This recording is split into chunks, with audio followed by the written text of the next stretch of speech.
We talk a lot about doing hard things. Most people never define what that actually means. In this interview, DeSena shares what hard really looks like. From losing everything to rebuilding with discipline, gratitude, and relentless perspective. This isn't motivation. It's a real conversation about grit, resilience, and the mindset required to keep going when life hits back. Watch this if you're serious about leveling up, not just in fitness, but in life.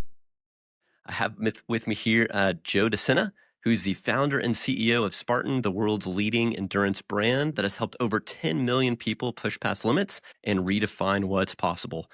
Former Wall Street trader turned ultra endurance athlete, Joe has completed over 60 ultra events, created races so tough they've been dubbed as the hardest on earth. He's the best-selling author of Spartan Up, Spartan Fit, The Spartan Way, and one of my favorite books, The 10 Rules for Mental Resilience, Mental Toughness for Families. So whether he's running a race, raising kids with grit, or challenging the soft culture we live in, Joe's mission is clear: transform lives by helping people do hard things. Thanks for being here. Thanks for having me. Make me feel. I was feeling broken today. We're going to host 72 events around the globe this weekend, and I listened to you, and I'm like, oh wait a minute, I'm not such a terrible guy. I'm okay.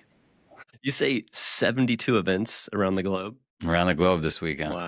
Wow. So you've got to have a pretty large team to manage that many events going on at once. Well, I wouldn't even say pretty large. I would say pretty damn durable. It's a pretty durable team. This is a bunch of stoics that get shit done in the rain and the snow, and they are the best of the best. Yeah, I guess they have to be, right? Durable stoics to get that much done in that short of time. No doubt. With everything that it's almost as if the universe always tests us, because anywhere we host a race, it's either like 110 degrees, there's a locust storm, there's like a tornado rolls through, perfectly blue skies, everything's going well. Tornado warning. Yeah, man. Well, and you're all over the world, so you've got to, be ready for anything, like tornado, hurricane, snowstorm, pretty much anything nature can throw at. Hey, there you go. Ready for anything. Ready for anything. Amazing. I wrote that during the pandemic. That's incredible. That was not planned, by the way. No. That's awesome. So you've helped millions redefine what's possible from couch to conquer, turning grit into a lifestyle. So as someone who's leading men to break free from the status quo, live with faith, fire, and freedom, I've personally been deeply inspired by your story. And I'm excited to dig into what really fuels the man behind Spartan. So I'm excited to ask you a few questions, learn about you and what you're doing. I've ran a couple of the Spartan Ultras. Excited to do it again this year and loved it's changed my life, helped me push past beyond what I thought was possible, and helped me be a new person for my family, and now getting other friends to do the same. For anybody out there that's listening or watching that doesn't know what a Spartan Ultra is, imagine a woman giving birth and she finally delivers the baby, and then the doctor says, oh, there's another one coming. That's an ultra. That's a good perspective.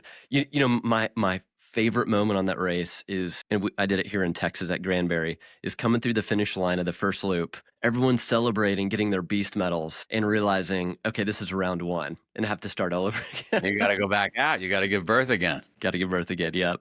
That's it. That's awesome. So I know you've built this, Joe, kind of on the idea that suffering reveals who we really are. So I'm curious, what's one moment of suffering that has shaped your identity more than any victory that you've had? I mean, look, it didn't feel like suffering at the time, but I grew up, if you saw the movie Goodfellas, I grew up ground zero for Goodfellas. It was a crazy, crazy time. Lots of people getting arrested, people getting killed. I was a young kid. Lifestyles were terrible back then. It was cannolis, ravioli, cigarettes. Who knew any better? Again, I was a young kid. You're a product of your environment. And then my mom, in an effort to save her mother, my grandmother, found yoga, meditation, health food, which was very strange at the time because there was no Lululemons or yoga journals back then. So I would say there was a whole period of suffering in there. I mean, my parents used to like fight physically. It was tough, and the whole neighborhood fought. I remember, like, I don't even know if it would be politically correct to tell you all the things that I physically saw at 5, 6, 7, 8 years old. But, So that was suffering for sure. And then at a very young age, I got into business. And business has been a combat sport 46 years. I mean, stress and aggravation and anxiety for 46 years. It's been, my father used to say, you got to have the stomach for it. I didn't know what that meant. I know what it means now. We all look at Elon Musk or Jeff Bezos and we wish we can be them, but you have no idea. Like my neighbor growing up was the head of the Banana organized crime family. And everybody wanted to be him. He had the big house. He had all the respect, the rolls of $100 bills. And one day I said something to him and he said, Joe, listen, if you put your problems on the table and I put my problems on the table, you'll take your problems back. And like whatever, maybe he was looking at a lifetime sentence. He was dealing with lawyer, right? Like, so my point is, I've been suffering in a good way because I'm not here playing the world's smallest violin for 45, 50 years. And it's just part of life. It's just part of the deal. Today might be a little harder than yesterday or last week. Pandemic was really tough for us, but like I have tremendous perspective. I don't know if I learned it. I don't know if I just had it innately. Maybe I'm a reborn stoic from, 2,000 years ago. I don't know. But like I have perspective. Like I get to do this. I was doing burpees this morning. It was, 5:30 in the morning. I go to this little spot out on the sidewalk. I tie up my dog and I try to get a jump start on my workout where my buddy shows up. I like to get there early so that I can get 50, 70 burpees done before he even shows up. So those are in the bank. And I'm doing the burpees and then he shows up and I'm probably, complaining to myself or whatever, right? Going through whatever my headaches are, my problems are. This was yesterday. And this guy wheels by in this wheelchair, one leg. He's going backwards because there's a slight incline in front of me where I'm doing my burpees. It's 5:30 in the morning. I don't know. Maybe he's going to find some food. I don't know what his situation is, right? But like he's coming from a rugged part of town and heading to where 7-Eleven is. And I'm thinking, what the are you complaining about, Joe? Like, are you kidding me? You have clean clothes on. You decided to do burpees because you have food in the fridge. You have a business to go to. You have friends and family. Your kids are healthy. You get on an airplane. You got your legs. So, and by the way, me just telling you this right now, I do it for a reason too, because it helps me. It helps me get through whatever I'm going through right this second. And so I just have tremendous perspective. Hey, Joe, how was your flight? And people get pissed. You don't sit in the front. People think I fly a private plane. I'm in first class.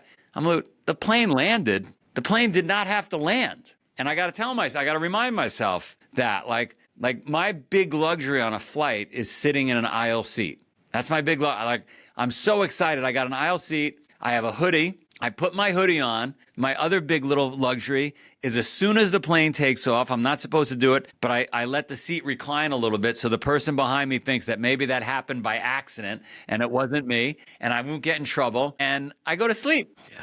And right, like, Yeah. so yeah, I've suffered a ton like everybody. My cousin died six months ago. She was in her late 70s. I spent a little bit of time with her before she passed. She was a very beautiful woman, like off the charts, like ridiculously beautiful woman. She married at a young age. 6 months into her first marriage, somebody came in the house, killed her husband. I grew up in that Goodfellas world, right? She marries her second husband. He gets MS. They have 2 kids. He dies. Her daughter gets MS and dies. Her sister gets cancer and dies. Her mother gets cancer and dies. Her father dies. Every time I went to my cousin's house, the one that I'm describing, she was happy as can be. She's making meatballs. She's happy to see me. Want to make some pot. So I want to talk about suffering. It's not if the suffering is going to happen. It's not when the suffering is going to happen. It's how do you react to it? Do you have perspective or not? Because you're not in the Civil War. That must have been rugged. Yeah. There was a recent show, I think you interviewed someone on, and one of the takeaways was living like you're already dead and having that kind of stoic mindset. Do you feel like that mindset helps in situations like that? I wrote to somebody today, I wrote to a young kid, gratitude is your most powerful drug. You need to just be grateful that we're on this side of the dirt. Yeah. You know, Yeah. I got a lot of shit going on today. I mean, I could keep you on this friggin' call for 10 days. I got a lot of headaches, a lot of shit. Sky is falling, problems in every direction. But like, I don't know, I'm on a call with you. We're using this really cool technology. I'm sitting here, I'm breathing. I think it's that value that you're able to bring to help us all get perspective, right? What we're facing in our days might not be the same that you're facing in your day. That might not be the same as the guy on the wheelchair and what he's facing in his day. So I think the constant reminder of perspective. I'm the same way whenever I'm pulling out of my house. I always take a moment and think about that gratitude of I have a house to come to. I have a beautiful wife, two amazing kids. And it's the small things that I think we just take for granted in our Western culture sometimes of what we don't have instead of what we do have every single day that we forget about. What we don't have rather than what we do have. I like that sentence. Yeah. So I know pandemic was really tough for Spartan, but you guys pulled through. You had virtual races, try to keep things going. Yeah, we should not exist right now. Everything that could go wrong did go wrong. I'll only get into it because I think it'll help give perspective to any entrepreneur, anybody dealing with shit that's listening to this right now. But like, we had already sold, call it $50 million worth of tickets when the world shut down. So if you're me, you now get shut down. You've got 500,000 people that want to kill you because you canceled their race and they want their money back. And you're like trying to explain that the way the event business works is when you pay for your ticket, we spend that money. We got to buy insurance. We rent trucks. We put people on airlines. We're spending money every day. But many people that don't own a business don't understand that it's not like the day the event happens, you write all the checks. You've been writing checks the whole way leading up to the event. So I want to do the right thing. And I tell everybody, I know you're upset. The world's only going to be shut for 2 weeks. There's no way they're going to keep us in our houses. Everybody gets 2 tickets on me. So I give away $100 million worth of tickets. 2 weeks, the world's going to open up. It's going to be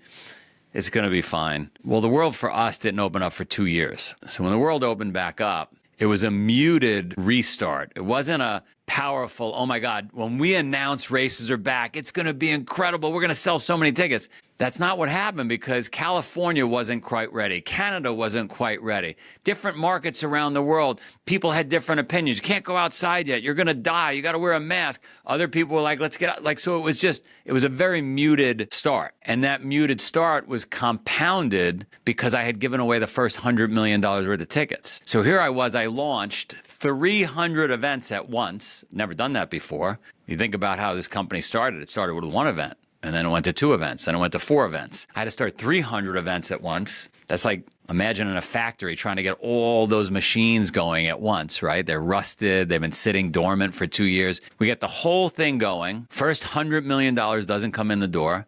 Muted start. We are burning cash like it's 1999. And we're on the brink. And I owe the government money, and I owe vendors money, and I owe racers money. And it's an absolute disaster. We should have quit. I mean, it would have just been so easy to just go bankrupt because no one could have said, hey, Joe's an idiot businessman because we got shut.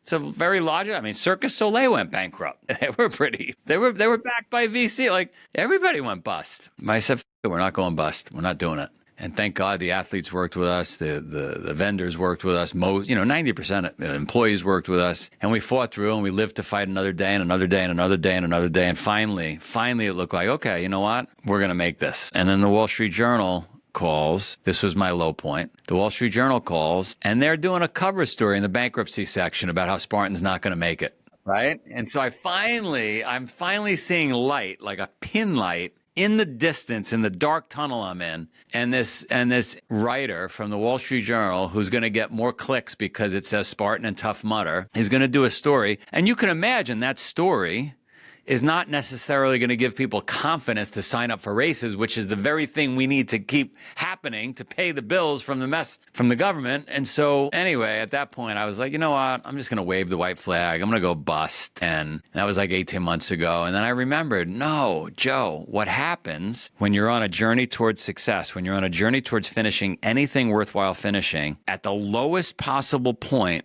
the naysayers show up. Told you not to marry that guy. Told you not to marry that girl. Told you your knees were no good. You shouldn't run that marathon. I told you you shouldn't have left your job and started that business. They show up at the exact moment where you are weakest. And I remember that's just what's going on. This guy, the universe just tested me. So they printed the article. I did the interview. They printed the article and nothing happened. We carried on. We lived to fight another day and another day and another day. And so, look, I'm 95% through all my blemishes. The most disheartening part of the whole journey wasn't all the money we lost, wasn't the hardship, wasn't that it was easier to go to sleep some nights than it was to stay awake. Like, it was none of that. It was that there were a lot of people close to us, not a lot, a half a dozen people close to us that like somehow found benefit in making it harder on us, right? And so again, I got to apply a gratitude lens to that and just say, well, just wanted to make me more resilient. That's all. They were doing me a favor. So that's what an incredible story is. Was that the moment whenever Wall Street popped up? Do you think that was the moment where everything kind of got, like, you made the decision to do whatever it took to bring that continued resilience and push through? Or was there a moment where you decided to tuck away the white flag and keep pushing? I think I had made that decision earlier. I think this was, I had already fought through the bloodiest moments. This was a perceived major threat. This was an ego attack, right? This was like the universe just taking one more shot at us and saying, are you sure you want to continue? You know, but we were already through the hardest moment. And a lot of times in a moment like that, where you're about to get on the phone with a reporter who's going to put you on the cover and really rip you apart, the fear of what that might bring is worse than the reality, right? Mm-hmm. Like, here's all these things that might happen and you get wound up in it. But, you know, they did an interview with a bunch of elderly folks that are, you know, on their last days. And what they hear over and over from the elderly are like, all those things I was worried about never came true. Why did I worry about those things? Wow. Yeah. Isn't it, I forget the saying, but something about fear is just a state of mind, and usually the outcome of that isn't near of what what fear is causing. Like, that's right. The image that fear does inside of you is far greater than usually what actually happens. Yeah, the visual, as you said, that would be this giant monster you see in the mirror, but really it's a princess. Yeah. Right? Yeah. That's exactly right. Yeah. So tell me, Joe, like, if, and one, man, I'm so inspired and grateful that you fought the fight. Spartan, thinking of how many lives are continued to change and be touched. And hey, listen, I get these all the time. I got to tell you one, but 2 days ago, the guy, I start my burpees every morning. I wait for that workout partner, my accountability partner, to show up. I told you about, he had to go see General Fenton, who's head of SOCOM in Tampa 3-4 days ago, and he played wheelchair rugby with a bunch of veterans. And he said, Joe, it was completely unprompted, but one of the guys in the wheelchair came over and told him, my accountability partner, told him his story. And again, I get these all the time, but this one is just from a few days, so it's just unbelievable. He said, listen, I came home from a tour. I found my wife cheating on me, completely heartbroken. He goes, but that wasn't the worst of it. A week later, I got diagnosed with cancer, a really aggressive form of cancer. They gave me a month to live. He goes, I decided at that moment I had too much to give and I was not going to tap out. So whatever they had, no matter how terrible it was, give me the worst chemo you have. Let's just go for it. And I'm getting a journal and I'm signing up for this thing called Spartan Race. So I have some. And he goes, I just want you to know you were part of saving my life. And it's like, wow, that's why we do this. Yeah. I mean, you can't hear those stories and not feel that movement in your heart. That's incredible. Yeah. And how many it is you don't hear too, right? I know whenever I'm trying to, in the F3 world that I'm in, we call it EHing, which is an emotional headlock. We try to get people to join. But whenever I try to get people into Spartan races and they show up, you know, they're feeling sorry for themselves, and they see those veterans up front getting pushed in a wheelchair. They see the guys in full uniforms pushing and pulling over the obstacles. Yeah, can never get enough of that. And I'm just imagining how many more of those stories are out there of life change and transformation happening every day. It's Agreed. Incredible. Agreed. So what would you say, Joe? I mean, you live this life of discipline, up every morning doing burpees, cold showers. What would you say is like a first step? So a guy that maybe wants to break the comfort loop in his life and he doesn't know where to start.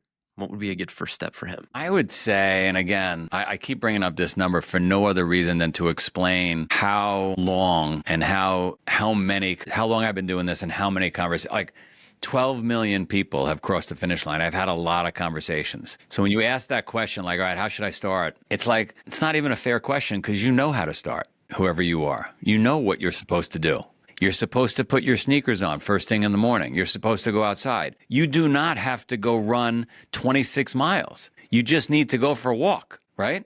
You don't have to buy a very expensive cold plunge or red light therapy or a sauna. Turn on a cold shower. It's cheaper anyway, right? Why? Because it's going to shock you in the morning. It's better than coffee. It has all kinds of health benefits, and it's going to guarantee you don't go back to bed, which is the real threat, right? So like, this guy I had met years ago said, hey, same thing. Just want you to know you changed my life. And he went through this thing and he said, you know what I tell myself every morning? I said, no, what do you tell yourself? He goes, sneakers on. I go, I love that. So what I would tell that guy is sneakers on. If it's 4 a.m., great. If it's 5 a.m., great. If it's 9 a.m., great. But like, don't do it at night. Because if I understand if you got a night shift or whatever, but if you say you're going to do it at night, 99% of the time, again, 12 million people, 99% of the time, you're not going to do it.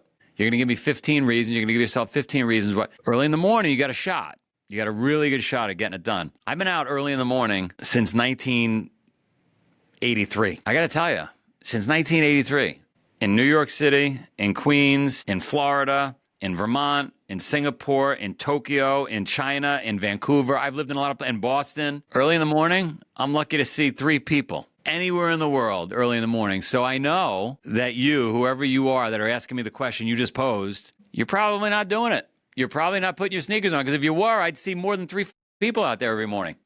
Yeah, that's good. I love that. I think in addition to that, I would say like pre-deciding you're going to do it, like having it ready when you wake up. So you're not basing it on emotion, but you've got your shoes out and you just decide to do it. Decide to do it the night before so you don't think about it. No, if you're asking me about hacks that get you to do it, accountability partner. My buddy claimed that he got some kind of measles shot the other day, or he got some kind of shot, smallpox, chicken pox. I don't know what the hell it was. Some excuse he gave me as to why he wasn't there. But it was harder for me because I didn't have my accountability partner didn't show up. So make sure you got an accountability partner. Or F3 is very fortunate. You guys have lots of accountability partners. Make sure you tell your friends, your family, put it in your local newspaper, get a billboard if you have the money, that you are doing this so that you're embarrassed if you don't.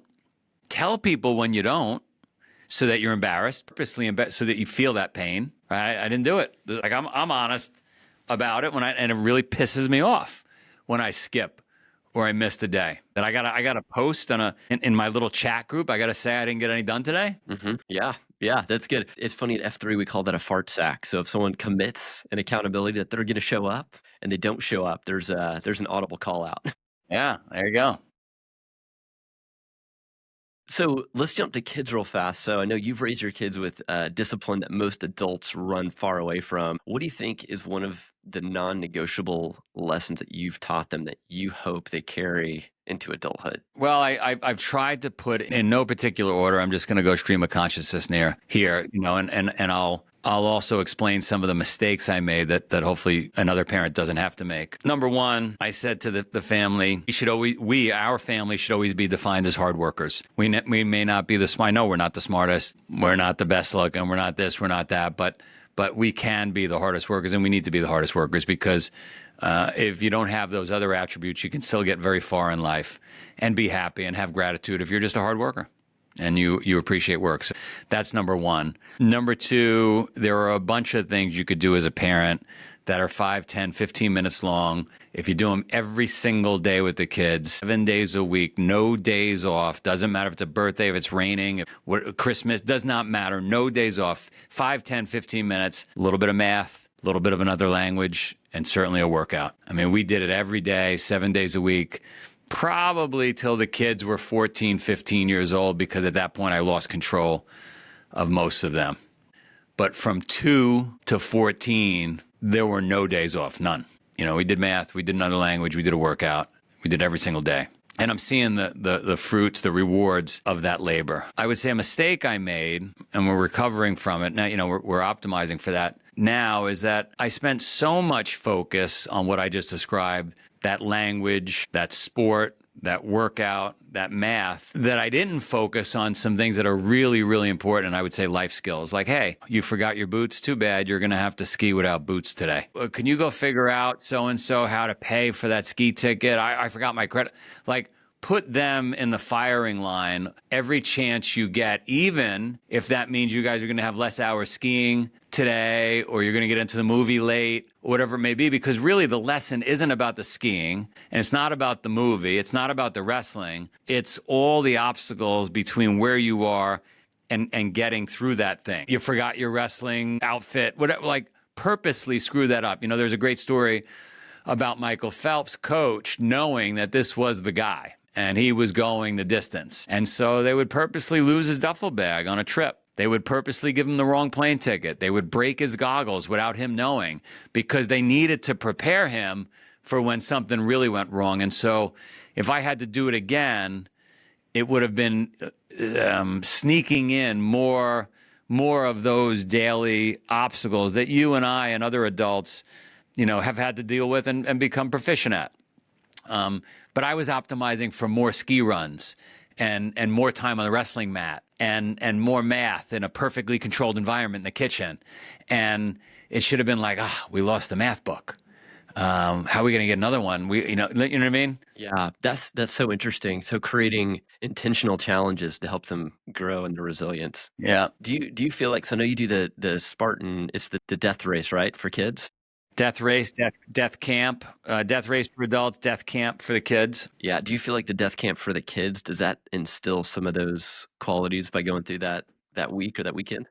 Yes, 100%. But you can, as a parent, let's just say you were sending your kid to any camp or to death camp, it would be like, all right, we got to mow some lawns to make some money to pay for death camp. Hey, we got to get in touch with Joe and see if he has room at this year's death camp. Oh, you got to pack your own bag and then purposely lose some of the stuff that the kid put in the bag. You know what I mean? Like that's what I'm saying. But death camp for sure turns their life upside down. I mean, the whole thing is made. It's designed to get them to cry and break. What age did that start at for the death camp? I mean, my daughter started when she was 4. So Yeah, and that's a group, right? A small group that you take. Got about 100 kids. It's the last 2 weeks, any part of the last 2 weeks of June. Most civilians I don't know, most of the kids I don't know show up for the last week. Friends and family I know come the week before, and they stay the whole 2 weeks. Yeah. That's incredible. So what would you say, Joe, for like, you know, my favorite lines of Jocko, discipline equals freedom. What do you think for yourself? What's one maybe daily habit or system that you've built that gives you more freedom? Save the fun for later, right? Everybody, I've had 100,000 people take a photo with me around the world. Like, hey, can we grab a photo? And I force everybody to cross their arms and no smile because I was in a hotel once in the middle of New Hampshire, in the middle of nowhere, overnight, getting ready to go to one of our events. Tiny little hotel, no chance I would bump into anybody I know. They've got like this tiny little gym with 3 dumbbells in it and nothing. And I'm in there getting a quick workout in, and a veteran walks in. And he hobbles in, and I say hello, and he goes, "You're the save the fun for later guy." And I said, yes. I'm that guy, the save the fun for later guy. So that's my mantra to me and my family. Like, we could have fun later, maybe, or maybe not, or maybe this is the fun. Yeah. So how did he know you were the safe front for fun? I have no idea. I don't know. That's great. You know, that'd be a pretty good Spartan shirt right there. It would be. Yeah. You'll know at the finish line was one of our great taglines. That was by accident. You'll know at the finish line, and that really sums it all up. Yeah. So tell me about what the next mountain Spartan is climbing. Like, what's the future for Spartan? What does that look like? Well, we want to be the Louis Vuitton of hard shit, right? So we want, when we acquire a customer into our hard way, let's say you come in, you might do ultras on the Spartan side for 5-6 years. You might be like Yara and do it for 10 years and she's got over 500 races under her belt. But most people, they do it for a while, 5 years, 6 years. And then you still like the attributes of what this does. So then maybe you're like, you know what? I'm going to bring 30 of my friends out. We're going to do a Tough Mudder. And then you're like, oh, Joe's got this hiking thing. We're going to do this 80-mile hike. Like, so I want to assemble, and we've been assembling, which has been very hard with COVID, these different disciplines so that when you come in, I keep you doing hard things because for all the reasons we just said in this conversation, you need to. If you don't, it's like a muscle. You start to lose your calluses. And so I just got to make sure that I keep you going. Yeah. Right? Love that. Yeah. Yeah. So it's an ecosystem. What's the next hard thing to do?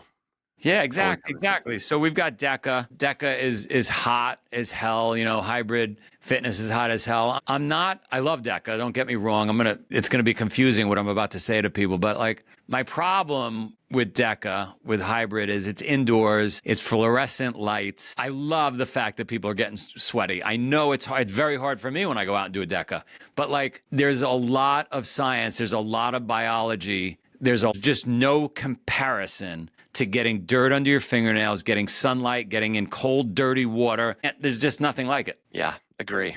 Yeah. You know, I look at like a well-manicured greyhound doing DeCa. I look at a wolf doing Spartan Tough Mudder Trail. You know what I mean? That's good. Yeah, it's a good comparison. I love it. And you've got the Spartan Trail too. That's worldwide. All the trail running. Is that going pretty well? It's going very well. Yeah, going very well. That's great, man. I'm excited to do that. I'm doing a 52-mile trail race tomorrow. I love it. I'm super excited. And then we're doing a Leadville this summer. So Ooh, we're doing all right. 50-mile and then hopefully next year the 100-mile. But yeah, I'm getting addicted to the outdoor, grueling, hard miles. Come to the farm. Invite on us a bunch of F3 folks next year. Look up. I have a race on the farm called Bloodroot. Yep. That's a good one for you. Another great one for you is Patagonia. Down in Patagonia, we have a big 100-miler, which is incredible. Okay. Yeah. The other one, the F3 community should come out to the farm this June. Invite everybody out on me. We have this thing called the Farm Experience. What that was a death race appetizer. So I figured there's a whole bunch of people that want to be around the death race and experience like the general store and the town and the aura of the whole thing. But like you might not be ready for death race, so come out for the Farm Experience. Yeah, we'll do it, man. I know I've got a bunch of guys that just did rim to rim to rim and Grand Canyon and looking for their next big endurance adventure. So that'd be a blast. Thank you. Yeah. Thank you. We'll take you up on that. That's great. And you did, what year did you do Badwater, the 135 miler? I'm going to be guessing 2003, 2004. Okay. Yeah. What would you say, like, of all the, I know you've done a lot of crazy ultra distance runs. What's been the most, maybe just the toughest one that you've ever done? So along that same analogy I gave with the Greyhound and the Wolf, when I did Badwater, that week I did a 100-mile run, Vermont 100.